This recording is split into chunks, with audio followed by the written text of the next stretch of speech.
അഭിവന്യ Joseph Mar Barnabas തിരുമേനി, വികാരി ജനറൽ ബഹുമാനപ്പെട്ട ജയൻ തോമസ് അച്ഛൻ, ഭദ്രാസന സെക്രട്ടറി ബഹുമാനപ്പെട്ട ഷാജി എം തോമസ് അച്ഛൻ, ഈ കൺവെൻഷൻ്റെ കൺവീനറായി പ്രവർത്തിച്ചു കൊണ്ടിരിക്കുന്ന ബഹുമാനപ്പെട്ട ജിജു ജോസഫ് അച്ഛൻ, സെക്രട്ടറിയായി പ്രവർത്തിച്ചു കൊണ്ടിരിക്കുന്ന ശ്രീ ടി ബി കുര്യൻ, ട്രഷററായി പ്രവർത്തിച്ചു കൊണ്ടിരിക്കുന്ന ശ്രീ ജോർജ് വർഗീസ്, അക്കൗണ്ടൻ്റായി പ്രവർത്തിച്ചു കൊണ്ടിരിക്കുന്ന ശ്രീ ജോസ് ഫിലിപ്പ്, സുവിന് കമ്മിറ്റി കൺവീനറായി പ്രവർത്തിക്കുന്ന ബഹുമാനപ്പെട്ട കെ പി തോമസ് അച്ഛൻ, സുവിന് എഡിറ്ററായി പ്രവർത്തിച്ചു കൊണ്ടിരിക്കുന്ന ബഹുമാനപ്പെട്ട തോമസ് പി മാത്യു അച്ഛൻ, അനുഗ്രഹീതമായ രീതിയിൽ ഈ നാളുകളിൽ ശുശ്രൂഷകൾക്ക് നേതൃത്വം നൽകി കൺവെൻഷൻ ഗാനങ്ങൾ ഏറ്റവും ഹൃദ്യമായി പഠിക്കുവാൻ തക്കവണ്ണം നമ്മളെ സഹായിച്ച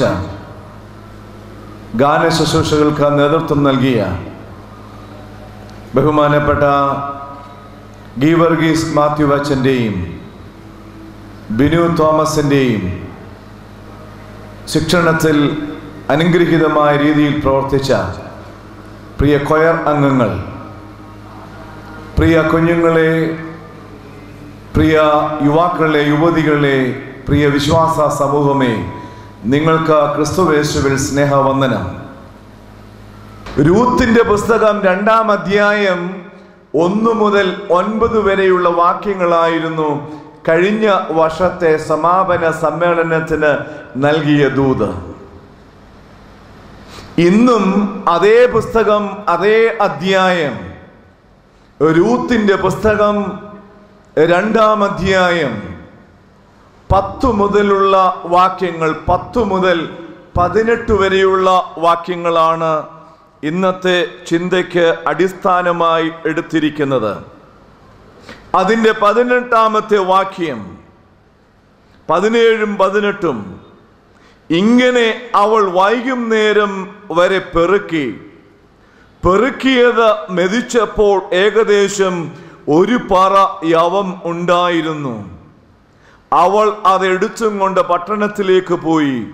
അവൾ പെറുക്കിക്കൊണ്ടുവന്നത് അമ്മായി അമ്മ കണ്ടു. താൻ തിന്നു ശേഷിപ്പിച്ചിരുന്നതും അവൾ എടുത്ത് അവൾക്ക് കൊടുത്തു. നമുക്ക് പ്രാർത്ഥിക്കാം. കാരുണ്യവാനായ ഞങ്ങളുടെ ദൈവമായ കർത്താവേ, 61ാമത് ചുങ്കത്തറ കൺവെൻഷൻ, ഭദ്രാസന കൺവെൻഷൻ, അതിൻ്റെ സമാപന നിമിഷത്തിലേക്ക് കടന്നു വരികയാണല്ലോ. വചനത്തിൻ്റെ ശക്തിയിൽ ഞങ്ങൾ ഇവിടെ നിന്ന് പോകണം കർത്താവേ. വചനത്തിൻ്റെ ബലം, അതാണ് ഞങ്ങൾക്ക് ഞങ്ങളുടെ ജീവന്റെ അടിസ്ഥാനം. നീ അതിലേക്ക് ഞങ്ങളെ പ്രവേശിപ്പിക്കണം കർത്താവേ. നിന്റെ വചനം നിന്റെ ജനത്തിന് കൊടുപ്പാൻ അടിയന്റെ നാവിൽ നിന്റെ വാക്കുകൾ തരണം. നിന്റെ വാക്കുകൾ ഈ ജനം കേട്ട് നിന്നിൽ ആനന്ദിപ്പാൻ സഹായിക്കണം. ബലത്തോടും സൗഖ്യത്തോടും വർദ്ധിച്ച കൃപയോടും കൂടെ ഈ പന്തലിൽ നിന്ന് അവരുടെ ഭവനങ്ങളിലേക്ക് പോകുവാൻ സഹായിക്കണം. ദൈവമുഖത്തേക്ക് നോക്കുവാൻ ഓരോരുത്തരെയും ശക്തീകരിക്കണം. ഈ വരുന്ന നിമിഷങ്ങളിലൊക്കെയും ദൈവികമായ ശക്തിയും ബലവും അനുഭവിപ്പാൻ ഞങ്ങൾക്കെല്ലാവർക്കും സഹായിക്കണം. അടിയനെ നീ ബലപ്പെടുത്തണം, വാക്കുകൾ തരണം. യേശുവിൻ നാമത്തിൽ പ്രാർത്ഥന കേൾക്കണമേ.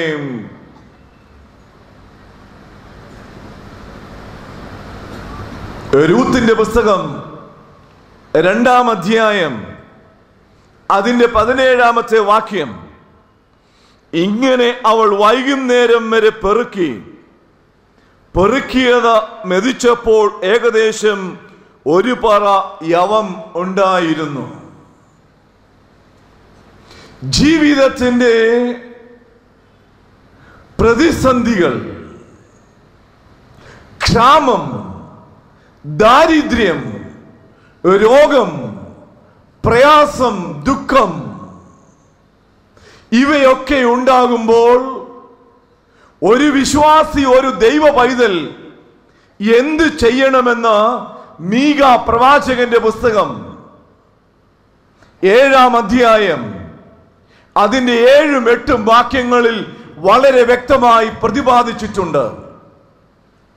ഈ ജീവിതത്തിൻ്റെ ക്രൈസിസുകളുടെ മധ്യത്തിൽ നീ എന്തു ചെയ്യണം ദൈവ പൈതലേ എന്ന് ചോദിക്കുമ്പോൾ മീക പ്രവാചകൻ പറയുകയാണ്, തന്റെ ചുറ്റുപാടും ഉയർന്നു വരുന്ന ജീവിതത്തിന്റെ പ്രതികൂലങ്ങളുടെ മധ്യത്തിൽ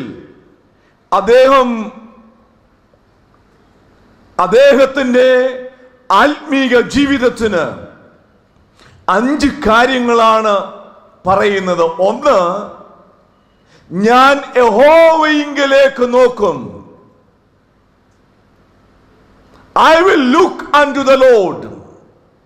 2, ഞാൻ എൻ്റെ രക്ഷയുടെ ദൈവത്തിനായി കാത്തിരിക്കും. I will wait upon the Lord, who is the savior of my life. എൻ്റെ ദൈവം എൻ്റെ പ്രാർത്ഥന കേൾക്കും. 3-ാമത് പ്രവാചകൻ പറയുകയാണ്, my God will answer my prayers. 4-ാമത് പറയുകയാണ്, ഞാൻ വീണു എങ്കിലും വീണ്ടും എഴുന്നേൽക്കും. 5-ാമത് പറയുന്നു, ഞാൻ ഇരുട്ടത്തിരുന്നാലും എൻ്റെ ദൈവം എനിക്ക് വെളിച്ചമായിരിക്കും. Though I sit in darkness, my God will be the light of my life. 5 കാര്യങ്ങളാ പറഞ്ഞത്. ജീവിതത്തിന്റെ പ്രതിസന്ധികളിലും പ്രതികൂലങ്ങളിലും ദാരിദ്ര്യത്തിലും രോഗത്തിലും ക്ഷാമത്തിലും എല്ലാം പുലർത്തേണ്ട ഒരു മാനസിക അവസ്ഥയാണിത്. Look unto the Lord. എന്നാൽ രൂത്തിന്റെ പുസ്തകം ആരംഭിക്കുമ്പോൾ അവിടെ കാണുവാൻ കഴിയുന്നത് സ്തോത്രത്തിന്റെ നാടായ, സ്തുതിയുടെ നാടായ, അപ്പത്തിന്റെ വീടായ ബേത്ലഹേമിൽ ക്ഷാമമുണ്ടായപ്പോൾ, ഇത് ഒരു കെട്ടുകഥയല്ല, ഒരു ചരിത്ര പുസ്തകമാണ്, ഒരു ചരിത്ര താളുകളിൽ എഴുതിയ ഒന്നാണ്. ബേത്ലഹേമിൽ വസിച്ച ഇസ്രായേലിനായ ഒരു വ്യക്തിയുടെ ജീവിതത്തെ ആധാരപ്പെടുത്തി രേഖപ്പെടുത്തിയിരിക്കുന്ന പുസ്തകം. ബേത്ലഹേമിൽ ക്ഷാമമുണ്ടായപ്പോൾ, ദാരിദ്ര്യമുണ്ടായപ്പോൾ, ആ ദേശത്ത് പാർത്ത് വിശ്വസ്തത ആചരിച്ച് ദൈവത്തെ നോക്കി ദൈവത്തിനു വേണ്ടി കാത്തിരുന്ന് അവന്റെ ഇടപെടലുകൾക്ക് വേണ്ടി കാത്തിരിക്കുന്ന ഒരു ഭവനമായി തീരേണ്ടതിനു പകരം എലീമേലേക്കും ഭവനവും ചെയ്യുന്നത്. നിങ്ങൾ ശ്രദ്ധിക്കുക, എലീമേലേക്ക് എന്ന വാക്കിന്റെ അർത്ഥം തന്നെ ദൈവം എൻ്റെ രാജാവെന്നാണ്. ഒരു കാര്യം മനസ്സിലാക്കണം, രാജഭരണം ഇസ്രായേലിൽ രൂപപ്പെടാത്ത ഒരു കാലഘട്ടത്തിൽ ദൈവം എൻ്റെ രാജാവെന്ന് മകന് പേര് നൽകിയ ആ മാതാപിതാക്കൾ എത്ര വിശ്വാസ ജീവിതത്തിന്റെ ഉടമകളാ. പക്ഷേ ഇന്ന് ദൈവം എൻ്റെ രാജാവെന്ന് പറഞ്ഞ എലീമേലേക്കും അദ്ദേഹത്തിന്റെ സഹധർമ്മിണിയായ നവോമിയും മക്കളും അവർ ഈ അപ്പത്തിന്റെ വീട്, സ്തുതിയുടെ വീട് വിട്ടിറങ്ങുകയാണ്. എങ്ങോട്ടാ? മോവാബിലേക്ക്. മോവാബിന്റെ ചരിത്രം നാം പഠിക്കുമ്പോൾ ആ മോവാബിന്റെ ചരിത്രത്തെ കുറിച്ച് ഇപ്രകാരമാണ് വേദപുസ്തകത്തിൽ നിന്ന് നമുക്ക് ലഭിക്കുന്നത്. വിഗ്രഹ ആരാധനയുടെ നാട്, ദൈവത്തിന്റെ കണക്കുകൂട്ടലുകളിൽ നികൃഷ്ടമായ സ്ഥാനം. സങ്കീർത്തനക്കാരൻ ഇപ്രകാരമാണ് പറയുന്നത്: മോവാബ് എനിക്ക് കഴുകുവാനുള്ള വട്ടകയാണ്. മോവാബ്യരിൽ 10ാം തലമുറക്കാരൻ പോലും ദൈവസന്നിധിയിലേക്ക് അടുത്തു വരുവാൻ യോഗ്യനല്ല. ഉൽപ്പത്തി പുസ്തകം 19-ാം അധ്യായം 30 മുതൽ 38 വരെയുള്ള വാക്യങ്ങൾ വായിക്കുമ്പോൾ അവിടെ കാണുവാൻ കഴിയുന്നത് ലജ്ജാകരമായ ഉത്ഭവമാണ്. മോവാബ്യ ആ കുടുംബത്തിന്റെ, മോവാബ്യ ദേശത്തിന്റെ ലജ്ജാകരമായ ഉത്ഭവമാണ്. അതൊന്നും ഇപ്പോൾ വിവരിക്കാൻ സമയമില്ല. നിങ്ങൾക്ക് ഭവനങ്ങളിൽ പോയി വായിക്കാം. ഉൽപ്പത്തി പുസ്തകം 19-ാം അധ്യായം 30 മുതൽ 38 വരെയുള്ള വാക്യങ്ങൾ. ദൈവമക്കളുമായി ബന്ധമില്ല, ഈ മോവാബിലേക്കാണ് പോകുന്നത്. ഇതാണ് ഈ കുടുംബത്തിന്റെ പരാജയം. ദേശത്ത് പാർത്ത് വിശ്വസ്തത ആചരിച്ച് ദൈവമുഖത്തേക്ക് നോക്കി ദൈവത്തിന്റെ ഇടപെടലിനു വേണ്ടി കാത്തിരിക്കേണ്ട ഭവനം.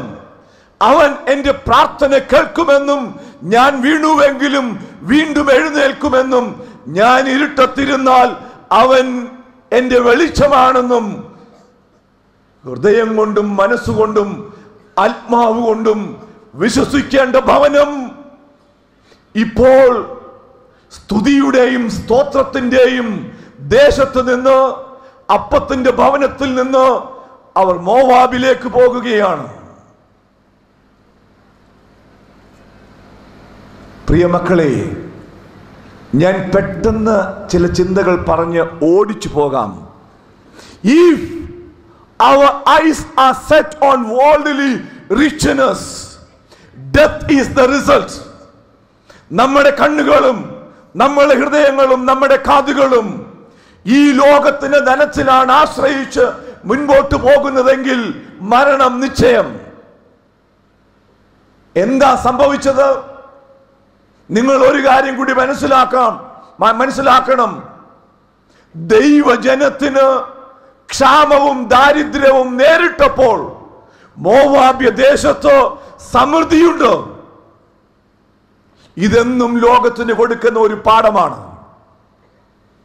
ദൈവമക്കൾക്ക് ദാരിദ്ര്യമുണ്ടാകും, ക്ഷാമമുണ്ടാകും. അപ്പോൾ ഇതാ വിഗ്രഹാരാധനയുടെ നാടായ മോവാബിൽ സമൃദ്ധിയാണ്. ഇവരുടെ കണ്ണുകളും കാതുകളും ഹൃദയങ്ങളും മനസ്സുകളും ഒക്കെ ആ മോവാബിലേക്കാണ്. If your eyes and ears are set upon the worldly richness, the death is the results. സംഭവിച്ചത്, ഭർത്താവ് മരിച്ചുപോയില്ലേ, മക്കൾ രണ്ടുപേരും മരിച്ചുപോയില്ലേ, ലോകത്തിന്റെ ഭൗതികമായ നേട്ടങ്ങൾക്ക് വേണ്ടി ഓടിയ ഓട്ടമാണ്. വീണ്ടും രണ്ടാമത് നോക്കുമ്പോൾ journey without realizing the presence of the Almighty God will be a great loss. ദൈവ സാമീപ്യത്തെ അറിയാതെ, ദൈവ സാന്നിധ്യത്തെ തിരിച്ചറിയാതെ ഒരു യാത്ര നമ്മൾ ചെയ്തോ അത് വലിയ വലിയ നഷ്ടങ്ങൾ വരുത്തി തീർക്കും, സംശയമില്ല. വേദപുസ്തകം അത് തന്നെയാണ് പറയുന്നത്. If we start a journey without realizing the presence of the Almighty, then it will be a great loss. വലിയ നഷ്ടമാണ്. ഇവർക്കിതാ സംഭവിച്ചത് വലിയ നഷ്ടം. ഭർത്താവ് മരിച്ചു, 2 മക്കൾ നഷ്ടപ്പെട്ടു. വീണ്ടും നോക്കൂ, ഇവിടെ എന്ത് സംഭവിക്കുന്നുണ്ട്? Turn your ears and eyes to Bethlehem. In our sorrows, pain, loneliness and fruitless experience. കണ്ണുകളും കാതുകളും ബേത്ലഹേമിലേക്ക് നീ ഉണർത്താൻ ശ്രമിക്കുന്നുവോ? അവിടെ ഒരു സൗഖ്യമുണ്ട്. ജീവിതത്തിൻ്റെ തകർച്ചകളിലും ദുഃഖങ്ങളിലും വേദനകളിലും പതനങ്ങളിലും നിന്റെ കണ്ണുകൾ ബേത്ലഹേമിനെ നോക്കുന്നുവെങ്കിൽ ഒരു വലിയ വിടുതലിൻ്റെ അനുഭവമുണ്ട്. വീണ്ടും നോക്കൂ, ഈ വേദഭാഗം വായിക്കുമ്പോൾ, രൂത്തിന്റെ പുസ്തകം വായിക്കുമ്പോൾ അവിടെ കാണുവാൻ കഴിയുന്നത് രൂത്ത് നവോമി അവൾ ബേത്ലഹേമിലേക്ക് നോക്കുകയാണ്. നഷ്ടത്തിൻ്റെ മധ്യത്തിൽ എല്ലാം നഷ്ടവും, ഭർത്താവ് നഷ്ടപ്പെട്ടു, മക്കൾ നഷ്ടപ്പെട്ടു, 2 മരുമക്കൾ മാത്രം. അപ്പോൾ അവൾ ബേത്ലഹേമിലേക്ക് നോക്കി. അവിടെ യവക്കൊയ്ത്തിന്റെ കാലമായിരിക്കുന്നു. ബേത്ലഹേമിലേക്കുള്ള തിരിച്ചുള്ള ഒരു യാത്രയാണ്. Goodness will be heard when you place your eyes and ears to the Lord. നന്മ കേൾക്കുവാനും അനുഭവിക്കുവാനും സാധിക്കും. നമ്മുടെ കാതുകളും നമ്മുടെ കണ്ണുകളും നമ്മുടെ ഹൃദയങ്ങളും ദൈവത്തെങ്കിലേക്ക് തിരിക്കുമെങ്കിൽ, വീണ്ടും പറയട്ടെ, when you began to move with the Lord, then Lord will guide you.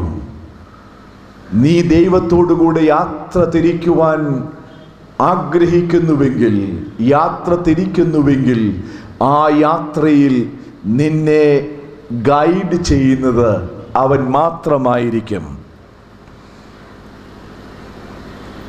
When you are with the Lord, you will have the mind of contentment. ഒരു തൃപ്തിയുടെ അനുഭവമുണ്ടാകും. നിങ്ങളുടെ എല്ലാ വേദപുസ്തകവും തുറന്നു വെച്ചിട്ടുണ്ട് എന്ന് ഞാൻ വിശ്വസിക്കുന്നു. അതിൻ്റെ 10ാമത്തെ വാക്യം ആരംഭിക്കുന്നത് ഇങ്ങനെയാണ്: എന്നാറെ അവൾ സാഷ്ടാംഗം ബോവസിന്റെ മുൻപിൽ വീഴുകയാണ്. ചരിത്രമൊന്നും ഞാൻ പറയാൻ ഇനിയും ശ്രമിക്കുന്നില്ല. ഇതാ രൂത്ത് തൻ്റെ അമ്മാവിയമ്മയോടൊപ്പം ബേത്ലഹേമിലേക്ക് എത്തിയ ഉടൻ തന്നെ അവൾ നിലനിൽപ്പിൻ്റെ ആവശ്യത്തിനു വേണ്ടി ആഹാരം തേടി പോകുകയാണ്.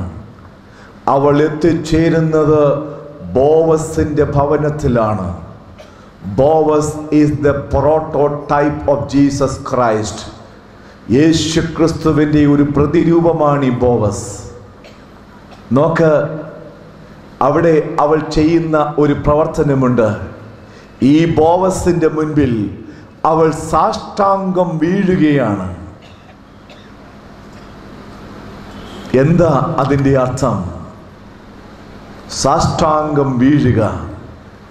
I am not worthy to receive your consideration and favor. ഇതാണ് രക്ഷയുടെ അല്ലെങ്കിൽ അനുഗ്രഹത്തിൻ്റെ മുഖാന്തരത്തിൻ്റെ ആദ്യ പടി. ഓ Lord, I am not worthy to receive your consideration and favor in my life. എൻ്റെ ദൈവമേ, നിന്റെ കരുതലും നിന്റെ പരിപാലനവും അനുഭവിക്കുവാൻ ഞാൻ യോഗ്യനല്ല. നിങ്ങൾ നോക്ക്, നമ്മുടെ ഭവന വാഴ്വിന്റെ ശുശ്രൂഷ പ്രാർത്ഥിക്കുമ്പോൾ ആ പ്രാർത്ഥനയുടെ അവസാനത്തിലേക്ക് വരുമ്പോൾ അവിടെ ഇപ്രകാരം രേഖപ്പെടുത്തിയിരിക്കുന്നു. ആ പ്രാർത്ഥനയിൽ, ദൈവമേ, ഞങ്ങൾ മണ്ണും ചാരവുമാകുന്നു, നിന്റെ ഏറിയ കൃപ പോലും പ്രാപിപ്പാൻ അർഹതയില്ലാത്തവരായിരിക്കെ നിന്റെ ബഹുലമായ അനുഗ്രഹങ്ങളാൽ ഞങ്ങളെ നിർത്തിയിരിക്കുന്നു. എന്ത് അനുഗ്രഹീതമായ പ്രാർത്ഥനയാ! ഞങ്ങൾ മണ്ണും ചാരവുമാകുന്നു, നിന്റെ ഏറിയ കൃപ പോലും പ്രാപിപ്പാൻ അർഹതയില്ലാത്തവരായിരിക്കെ നിന്റെ ബഹുലമായ അനുഗ്രഹങ്ങളാൽ നീ ഞങ്ങളെ നിറച്ചിരിക്കുന്നു. രൂത്ത് പറയുകയാണ്, I am not worthy to receive your consideration and your favor. കാരണം എന്താ? അവൾക്കത് പറയാൻ കാരണമുണ്ട്. അവളിൽ യോഗ്യതകൾ പലതും ഉണ്ടായിരിക്കാം, എന്നാൽ അയോഗ്യതകളുടെ കൂമ്പാരമാണ്, 10ാം തലമുറക്കാർ പോലും ദൈവസന്നിധിയിൽ വരുവാൻ യോഗ്യതയില്ലാത്ത മോവാബ് ദേശക്കാരെത്തിയാണ് രൂത്ത്. ദൈവസന്നിധിയിൽ നികൃഷ്ടമായ സ്ഥാനം, അവരുടെ ആ ജനത്തിന്റെ ഉത്ഭവം, ലജ്ജാകരമായ ഉത്ഭവം, ദൈവജനത്തോട് ചേർന്ന് നിൽപ്പാനുള്ള ആ ഒരു അനുഭവം അവർക്കില്ല.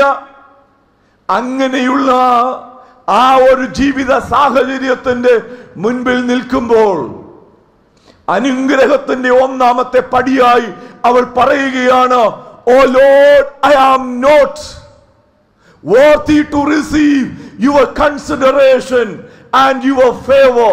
നിന്റെ കരുണയും നിന്റെ ദയയും നിന്റെ പരിഗണനയും ഒന്നും ലഭിക്കാൻ ഞാൻ യോഗ്യനല്ല, ഞാൻ യോഗ്യതയുള്ളവളല്ല. ഇന്ന് ഈ പന്തലിൽ വെച്ച് പ്രിയ ദൈവവൈതലേ, ദൈവത്തിന്റെ മുൻപിൽ ഈ ഒരു തീരുമാനമെടുക്കുന്നുവെങ്കിൽ നിന്റെ സന്നിധിയിൽ നിന്ന് നിന്റെ കൃപകൾ പ്രാപിപ്പാൻ ഞാൻ അർഹതയുള്ളവനല്ല, അർഹതയുള്ളവളല്ല എന്ന് ആ ഹൃദയം ഒന്ന് താഴ്ത്തിയാൽ, ആ മനസ്സൊന്ന് താഴ്ത്തിയാൽ, ആ താഴ്ത്തുന്ന മനസ്സിനെ കാണുന്ന ദൈവത്തിന്റെ സാന്നിധ്യം നാം തിരിച്ചറിയണം. രണ്ടാമത് അതേ വാക്യത്തിൽ തന്നെ നമുക്ക് കാണാൻ കഴിയും. അവൾ പറയുകയാണ്, ഞാൻ അന്യദേശക്കാരത്തിയായിരിക്കെ നീ എന്നെ വിചാരിപ്പാൻ തക്കവണ്ണം നിനക്ക് എന്നോട് തോന്നിയത് എങ്ങനെ എന്ന് പറഞ്ഞു. ഞാൻ ഒരു അന്യദേശക്കാരത്തിയാണ്, നീ എന്നെ വിചാരിപ്പാൻ തക്കവണ്ണം നിനക്കെന്നോട് ദയ തോന്നിയല്ലോ. ഇവിടെ രൂത്ത് പറയുന്നത്, ഈ പട്ടണത്തിലേക്ക്, ഈ ബേത്ലഹേമിലേക്ക് ഞാൻ വന്നു. ഇത് അപരിചിതമായ ഒരു സ്ഥാനമാണ്. ആരും എന്നെക്കുറിച്ച് വിചാരപ്പെടാൻ ഈ സ്ഥലത്തില്ല. ഒരു പരിചയക്കാർ പോലും ഇവിടെയില്ല. ഇതിൻ്റെ അർത്ഥം നാം മനസ്സിലാക്കുമ്പോൾ, though I am away from the presence of God, He is thinking of my life. ഇന്നലെ നാം കണ്ടു, പടക് പല നാഴിക ദൂരത്തായപ്പോൾ കണ്ണുകൾക്കപ്പുറത്തേക്ക് ആ പടക് പോയപ്പോഴും ആ മരുഭൂമിയിലെ മലമുകളിൽ കയറിയ, പ്രാർത്ഥിപ്പാൻ കയറിയ യേശുവിന്റെ കണ്ണ് പ്രതികൂലമായ കാറ്റടിച്ച് ആ തണ്ടു വലിച്ചു വലഞ്ഞ ശിഷ്യന്മാരെ കണ്ടു എന്നാണ് ആ വേദപുസ്തക ഭാഗം രേഖപ്പെടുത്തിയിരിക്കുന്നത്. ഇവിടെ ഞാൻ പറയുകയാണ്, though I am away from the Lord is thinking of me. എന്റെ ദൈവം എന്നെ കുറിച്ച് വിചാരിക്കുന്നുണ്ട്. ആരും എന്നെ കുറിച്ച് വിചാരിപ്പാനില്ലാത്തപ്പോൾ എന്നെ കുറിച്ച് വിചാരിക്കുന്നവനാണ് എന്റെ ദൈവം. ദൈവസന്നിധിയിൽ വിനയപ്പെടുമ്പോൾ, ദൈവസന്നിധിയിൽ താഴ്ത്തപ്പെടുമ്പോൾ ഈ ഒരു തിരിച്ചറിവാണ് ഉണ്ടാകുന്നത്. ആരും എന്നെ കുറിച്ച് വിചാരപ്പെടാനില്ലാത്തപ്പോൾ എന്നെ കുറിച്ച് വിചാരപ്പെടുവാൻ എന്റെ യേശുവുണ്ട്. ഈ ഒരു അനുഭവത്തിലേക്ക് നാം പ്രവേശിക്കണം. പ്രിയ ദൈവമക്കളെ, ദൈവ പൈതലേ, നിങ്ങൾ ഈ പ്രദേശത്തേക്ക് കടന്നു വന്ന നാൾ മുതൽ അനുഭവിച്ചത് മുഴുവൻ ഇതാണ്. അപരിതമായ സ്ഥാനത്തേക്ക് നിങ്ങൾ വന്നപ്പോൾ നിങ്ങളെ കുറിച്ച് വിചാരിച്ച ഒരു ദൈവം ജീവിച്ചത് കൊണ്ട് നിങ്ങൾ ഇന്ന് ഈ പന്തലിൽ ഇവിടെ ആയിരിക്കുന്നു. ഹല്ലേലൂയ! സ്തോത്രത്തിന്റെ സ്വരങ്ങൾ ഉയരണം, സ്തോത്രത്തിന്റെ സ്വരങ്ങൾ ഉയരണം. ആരും എന്നെക്കുറിച്ച് വിചാരിപ്പാനില്ലാതിരുന്നപ്പോൾ എന്നെക്കുറിച്ച് വിചാരിക്കുന്ന ദൈവത്തിന്റെ സാന്നിധ്യം പെട്ടെന്ന് പോകട്ടെ. മൂന്നാമത്തെ അനുഭവത്തെക്കുറിച്ച് പറയുകയാണ്. എന്താ അവിടെ എഴുതിയിരിക്കുന്നത്? അതിൻ്റെ 11-ാമത്തെ വാക്യത്തിൽ ഇപ്രകാരം രേഖപ്പെടുത്തിയിരിക്കുന്നു: ബോവസ് അവളോട്, നിന്റെ ഭർത്താവ് മരിച്ച ശേഷം അമ്മാവി അമ്മയ്ക്ക് നീ ചെയ്തിരിക്കുന്നതും നിന്റെ അപ്പനെയും അമ്മയെയും സ്വദേശത്തെയും വിട്ട് മുമ്പേ അറിയാത്ത ജനത്തിൻ്റെ അടുക്കൽ വന്നിരിക്കുന്നതുമായ വിവരങ്ങളൊക്കെയും ഞാൻ കേട്ടിരിക്കുന്നു. നോക്ക്, എന്നെക്കുറിച്ച് ചിന്തിക്കുന്ന ദൈവം. 2, ഈ 11-ാമത്തെ വാക്യം വായിക്കുമ്പോൾ അവിടെ മറ്റൊരനുഭവമാണ്. When no one is there to listen you, Christ is there to listen you. When no one is there to recommend you, Christ is there to recommend you. ആരും നിന്നെ കേൾക്കാനില്ലാത്തപ്പോൾ, ആരും നിനക്ക് വേണ്ടി തുണ നിൽക്കാനില്ലാത്തപ്പോൾ, ഇന്നത്തെ ലോകത്തിന്റെ പ്രത്യേകതയാണ് ആരും എന്നെ കേൾക്കുന്നില്ല. മാതാപിതാക്കൾ പറയുന്നു, എന്റെ മക്കൾ എന്നെ കേൾക്കുന്നില്ല. അവരുടെ മക്കൾ പറയുന്നു, ഞങ്ങളുടെ മക്കൾ ഞങ്ങളെ കേൾക്കുന്നില്ല. മക്കൾ മാതാപിതാക്കളെ കുറിച്ച് പറയുന്നു, ഞങ്ങളുടെ മാതാപിതാക്കൾ ഞങ്ങളെ കേൾക്കുന്നില്ല. ഭാര്യ ഭർത്താവിനെ കുറിച്ച് പറയുന്നു, ഭർത്താവ് ഞാൻ പറയുന്നത് കേൾക്കുന്നില്ല. ഭർത്താവ് ഭാര്യയെ കുറിച്ച് പറയുന്നു, ഞാൻ പറയുന്നത് കേൾക്കുന്നില്ല. എന്നാൽ ഞാനൊന്ന് പറയട്ടെ, നിങ്ങളെ ആരും കേട്ടില്ലെങ്കിലും, നിങ്ങളെ ആരും അറിഞ്ഞില്ലെങ്കിലും, നിങ്ങൾക്ക് വേണ്ടി ആരും തുണ നിന്നില്ല എങ്കിലും, നിങ്ങൾക്ക് വേണ്ടി തുണ നിൽക്കുന്ന, നിങ്ങളെ ഉള്ളതുപോലെ അറിയുന്ന ദൈവത്തിന്റെ സാന്നിധ്യം, നിങ്ങളെ കേൾക്കുന്ന ദൈവത്തിന്റെ സാന്നിധ്യം, ഈ സാന്നിധ്യത്തിന്റെ അനുഭവത്തിൽ വേണം മുൻപോട്ട് പോകാൻ. നിങ്ങൾ ഇവിടെ ആദ്യകാലങ്ങളിൽ വന്നപ്പോൾ ആരുണ്ടായിരുന്നു നിങ്ങളെ കേൾക്കാൻ? അന്ന് നിങ്ങളുടെ നാവുകളിൽ നിന്നും ഉയർന്നതായ പ്രാർത്ഥനാ സ്വരങ്ങൾ കേട്ട അത്യുന്നതനായ ദൈവം ഉത്തരം അരുളിയതും നിങ്ങളുടെ ജീവിതത്തിൽ അനുഭവിച്ചതല്ലേ? അങ്ങനെയെങ്കിൽ ഒരു സ്തോത്രവും ഹല്ലേലൂയയും ഇപ്പോൾ ദൈവസന്നിധിയിൽ കരേറ്റേണ്ടതല്ലേ? ഹല്ലേലൂയ! ദൈവത്തിന് സ്തോത്രം. പ്രിയ മക്കളെ, എന്നെ അറിയുന്ന, എന്നെ കേൾക്കുന്ന ഒരു ദൈവമുണ്ട്. ബോവസ് കേട്ടിരിക്കുന്നു, നീ ചെയ്തതൊക്കെ അവൻ കേട്ടിരിക്കുന്നു. ഈ ഒരു ദൈവ അനുഭവമാണ് നമുക്കുണ്ടാകേണ്ടത്. എന്നെ കേൾക്കുന്ന, എന്നെ അറിയുന്ന, എനിക്ക് വേണ്ടി തുണ ചെയ്യുന്ന ഒരു ദൈവമുണ്ട്. ഇവിടെ ഇതാ ബോവസ് രൂത്തിനു വേണ്ടി തുട നിൽക്കുകയാണ്. വീണ്ടും അതിൻ്റെ 4-ാമത്തെ ചിന്തയിലേക്ക് വരട്ടെ. When you don't have anything in this material world to hope for, the wings of the Almighty is there to hope for.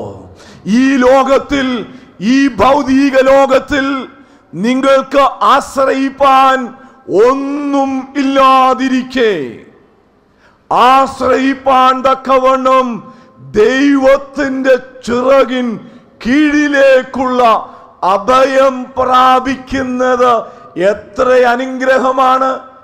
രൂത്തിന്റെ പുസ്തകം 2-ാം അധ്യായം 12-ാം വാക്യത്തിൽ ഇപ്രകാരം രേഖപ്പെടുത്തിയിരിക്കുന്നു: ഇസ്രായേലിന്റെ ദൈവമായ യഹോവയുടെ ചിറകിൻ കീഴെ ആശ്രയിച്ചു വന്നിരിക്കുന്ന നിനക്ക് അവൻ പൂർണ്ണ പ്രതിഫലം തരുമാറാകട്ടെ എന്നുത്തരം പറഞ്ഞു. When you don't have anything in this material world to hope for, the wings of the Almighty God is there to hope for. ഈ ദൈവത്തിന്റെ ചിറകിൻ മറവ് അതൊരു അഭയസ്ഥാനമാണ്, അതൊരു സുരക്ഷിത സ്ഥാനമാണ്, അത് തൃപ്തിപ്പെടുത്തുന്ന സ്ഥാനമാണ്.